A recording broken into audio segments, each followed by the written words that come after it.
Hey guys, today we're talking about the EIDL loan process and what you need to do to accept the loan and some considerations along the way. If you've gotten that email directly from the SBA that says your loan is approved and you need to go and set up an account, this is what this video is about. I'm going to walk through my process because I got that same email and I was like, hey, why not just go through it with you so you can see exactly the decisions that you need to make along the way so you can be prepared for that when it comes. But before we get started, make sure you subscribe to this channel because we've got a lot more content coming around for the EIDL and the PPP program. And I'm just so thankful that you're here and that you're watching. All right, let's get going.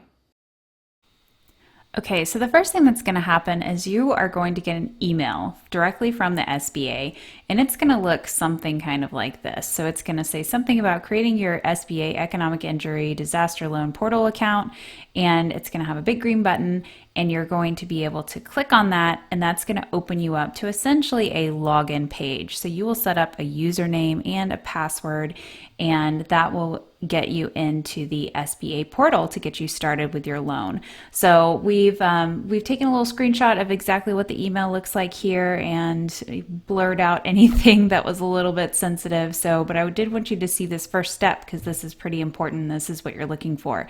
Make sure that any SBA communication that you make sure that it is from a correct domain name, sba.gov, and just be careful with your clicking on links and whatnot, okay? And then after that, you will log in, and then we're going to get to what the actual portal looks like. All right, now that we are in the portal, this gives us our business profile over here on the side, which we're blocking out, and then it says how much we're eligible for. Okay, so this is way more money than I ever want to have in a loan. So they have the option to reduce it. So you can go into this little button right here. This is a hyperlink, and you can go to review and accept the amount. And here, this is kind of cool. You can slide this bar to the exact amount that you need. I mean, you can do it down to the hundreds. So check it out. Take a look here. Now, a couple things I want to point out to you. One thing is that you will notice the terms that are down here. All of the loans are 30 years. We don't get to change that, which is a little bit unfortunate because 30 years is a really long time for a business loan. I wouldn't recommend taking 30 years to pay off this to pay off this loan. I would like to see most business loans paid off within 5 years. So if you don't think you can pay off this amount in 5 years, you might want to reconsider the amount you're taking, okay? You can pay extra principal when you go to start repaying your loan, all right? And then the interest rate on all the loans is 3.75 unless you are a nonprofit, I believe. They are 2.75. There might be a couple other that have that lower interest rate. It will be a monthly payment, but it won't start for a year, okay? 12 months after closing. Now, you'll also want to see that there's a third-party filing fee, but only if you get above $25,000. And if you look here, you can see this is changing as I slide this bar. So you can see, okay, if I take $13,600, my payment amount is $67.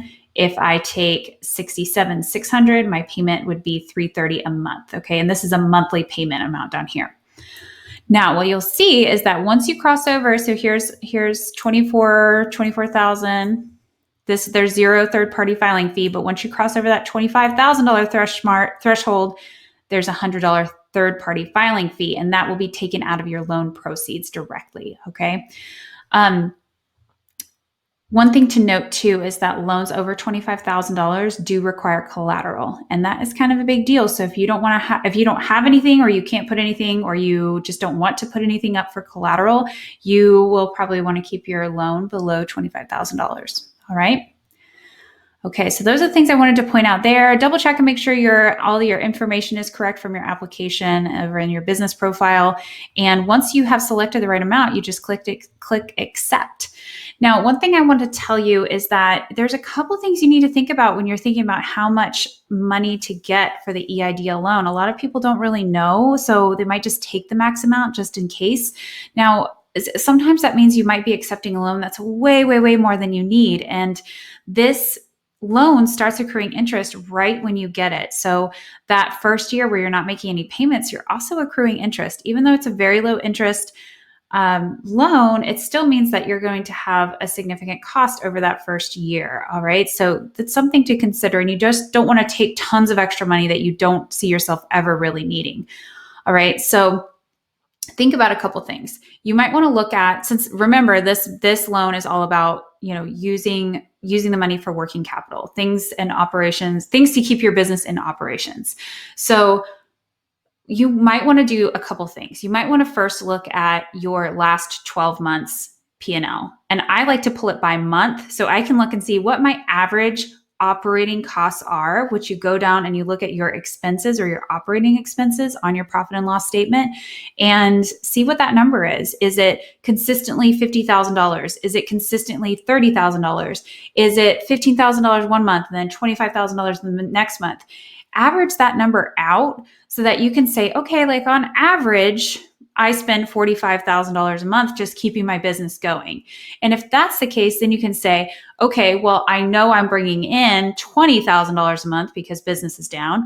I know I'm bringing in 20, but to operate at full capacity, I need 45. Then that gives you an idea of where your gap is. So you might consider taking a couple months of liquidity, couple months of this loan to help you kind of get over and get back into normal operations. Now that is totally a business decision. You do need to do this analysis on your own. I'm happy to help you. If you want to do that, you can book a clarity call with me. But really, you need to be talking this over with your financial professionals, somebody who knows your business. Look it over with your professionals and make sure that you guys are being strategic about the money here, because you don't want too much, but you also don't want it to where it's not enough. Because once we sign these loan documents, there's not going to be another round and another option and another edit to this. Okay. Once they issue your loan, it's going to be kind of done. So make sure you're happy with the amount. The other thing you might want to consider too is look at your balance sheet and see if there is any debt, current debt, say maybe payables to vendors or maybe credit cards that you need to pay off, and determine if there's any of that you want to use this EIDL money for. Okay, so maybe that's a total of $20,000 on top of the operating expenses that you want to cover.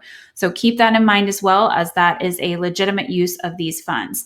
And do also consider that maybe your accounts payable might not be properly on your balance sheet. If you are reporting on a cash basis and you're not putting those bills into your accounting system, you might not be tracking those. So you might want to just go and do a quick review of your financials, go look at wherever you keep bills and see kind of what's outstanding right now, what would be helpful to pay off with this money. And once you're done with that, you can find that number and then you can request that amount of the loan. I also would say, I don't think that there's any way to accept more money or to ask for more money besides the maximum amount that they've been giving you. So, maybe if you called the SBA, they might have some other way to do that, but there's no way on this right now to get additional money over what your max amount was. So my max was 86. I couldn't ask for 100,000 in this portal. All right. Now you could call the number and you could see if there's any way to reapply or do something else, but this was probably based on the financials that were given. So I don't think that they're going to increase the loan amount any more than what's there. Now, I'm surprised with how high these loan numbers are that I've been seeing. So, that's something to consider as well. You may almost everybody may have maybe offered too much money. So just keep that in mind.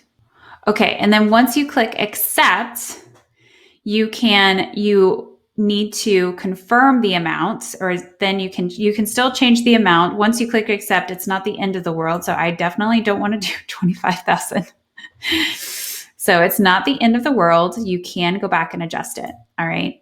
And then once you're ready, you can click accept.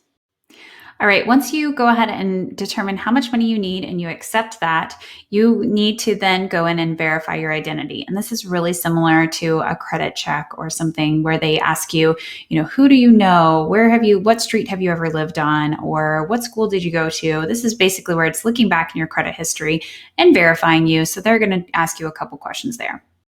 All right, so once you have verified your identity and double checked your electronic disbursement, which is your bank details, once you've checked all that off, then you can go ahead and submit for processing. So I have already clicked that button and it says your application is being processed. And then what I imagine is that after that is done, then you will sign the closing documents to finally accept and put your John Hancock on everything, and then you will get funded. All right, so the other step I wanted to mention to you guys is a couple days after the initial application, then I received another email that said your SBA Economic Injury Disaster Loan application is approved. And when I clicked on the green button again, the email looked very similar to that first one. Clicked on the green button and I logged in, and then it now allowed me to sign closing documents. Okay, so once you get to this point, this means that you actually have a loan, you have the funding, and you just need to finish up with the application and signing the loan documents. And then from there, I've been hearing that it's been taking at least 5 business days after the signing of documents to get your funds. So please just give a little bit of patience. It's not going to be an immediate process on that. All right, so that is the process. I hope that's helpful to you, and let me know if you run into anything crazy. One thing that happened to me is during the verify identity process, it said it was not able to verify me online, but then after I clicked the status, my answers were correct. I could clearly tell they were correct, but once I clicked status, then it said that this was completed. So let me know if you're having any issues with this as well. All right, thanks guys. I appreciate you being here. Please give this video a thumbs up if it was helpful, and let me know if you have any questions. All right, bye.